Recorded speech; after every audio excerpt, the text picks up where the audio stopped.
Well, you might have just had a Rip Van Winkle moment and woken up out of a deep slumber to find that, well, Donald Trump maybe is a taco. He has chickened out. He has brought back Armando Garcia from the El Salvadoran jail where he's been for about 90 days.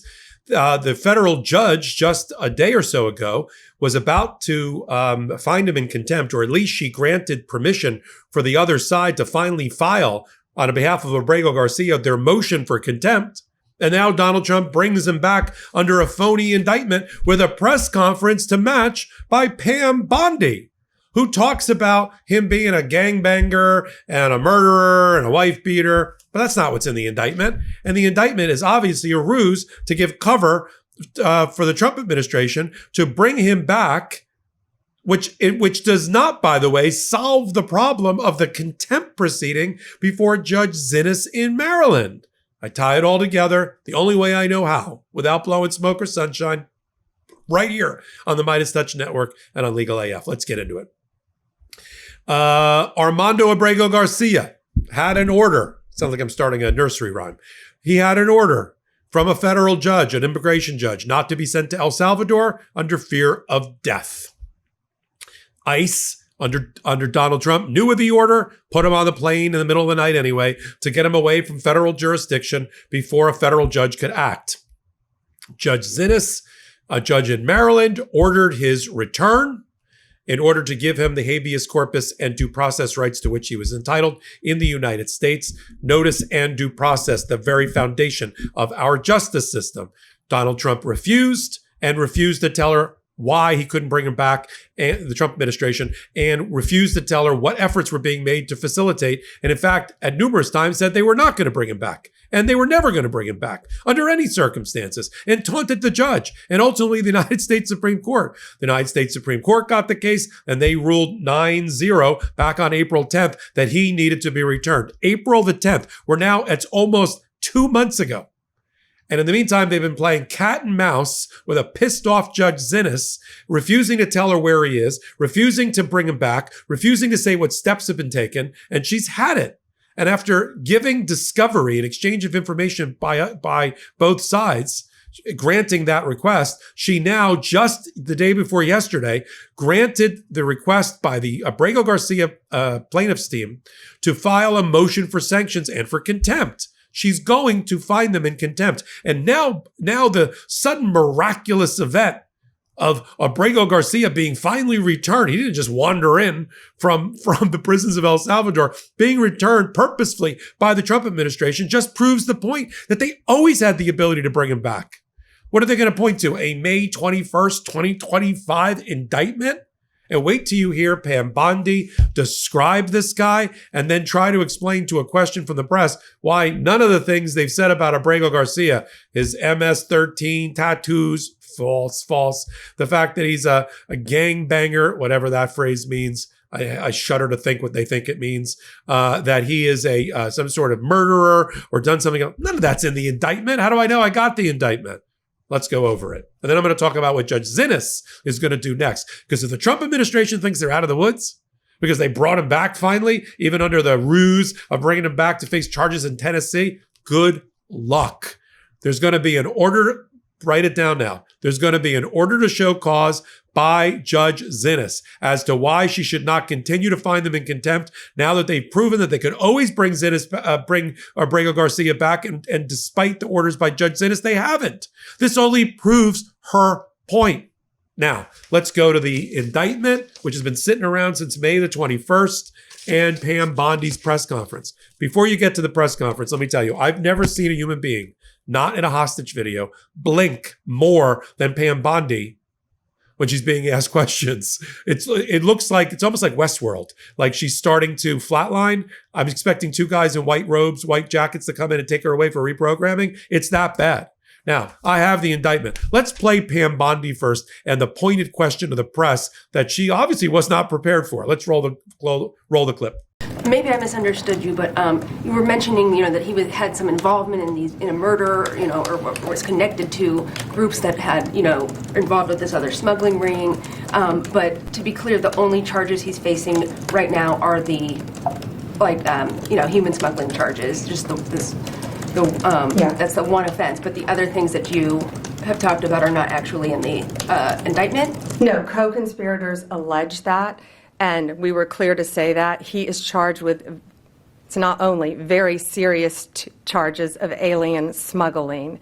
And again, there were children involved in that. Human trafficking, not only in our country, but in our world, is very, very real. It's very dangerous. And as you saw recently in Virginia, the arrest we made of the MS-13 member, unrelated to this, we learned at that press conference, that's where they bring young children into our country and they start grooming them at middle school age to become MS-13 full-fledged members, commit violent crimes throughout our country. It is highly organized. It is very dangerous. And they are living throughout our country, but no more, because they are being arrested, they are being prosecuted, and being convicted and deported when appropriate. That's all for today. Thank you. A lot of blinking going on there, don't you think? A lot of blinking. All right. I was blinking when I was reading the indictment because I couldn't find anything in here about him being MS-13 or, they mention that he, that Abrego Garcia was a member and associate of a group called MS-13, but they're not charging him with that. They're not charging him with anything related to being a gangbanger, a rapist, a murderer, committing any crimes. Let me just remind everybody, Abrego Garcia was charged with no crimes in El Salvador, and he was charged in no crimes until May 21st by the Trump administration in the United States. Yeah, he was hanging around at a Home Depot with his kid and got arrested by ICE and then deported without due process. That's what happened. Now, the indictment says he's involved. He's a leader of human trafficking. And I'm like, oh, that's interesting. How long has that been going on? From 2016 to 2025. 2016, who was the president then? Right, Donald J. Trump. So in 2016 to 2025, they say he conspired with others, including some confidential informants, you know how reliable they are, to smuggle human beings, to transport them through Tennessee, to transport undocumented aliens. The only evidence of that we know of from reporting is that he got pulled over at a traffic stop by Tennessee state troopers. He had 7 or 8 people in a car, in a van, where he says he was taking them to a construction site. Makes a lot of sense since he was in construction. And there was 8 people in a car with no luggage. Right, because they're not going to the airport. They're going to a job site. And so he was released. He wasn't even given a ticket. He was given a warning for his suspended license. He wasn't even given a ticket for lack of insurance. He said it was his boss's van, and they let him go. But of course, Pam Bondi and Kash Patel have to pick up the pieces of this cold case from 2022 and come up with some charges somewhere, somehow. You saw Pam Bondi's response. Now, let me explain to you why he'll now be arraigned, apparently, first. First stop on the arrival of the welcome party for Abrego Garcia is he's going to go before a magistrate judge or a federal judge in Tennessee to be arraigned on these charges. He'll plead not guilty. He will not be released. Okay? So everybody thinks, oh, he gets to go home now to Maryland. He's not.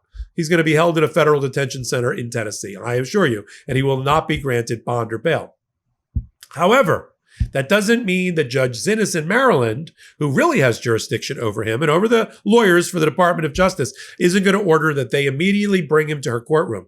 The intermediary step I believe she's going to use is something called an order to show cause as a way to get towards another finding of contempt. See, she doesn't need the other side, Abrego Garcia, to file a motion for contempt because she always has inherent authority as a federal judge to administer justice her way and to use contempt findings as one of those tools. So she could do it on her own. I see an order to show cause, and I think in the order to show cause, I think the explaining in a hearing that she's going to call with the Department of Justice says, gentlemen, have a seat.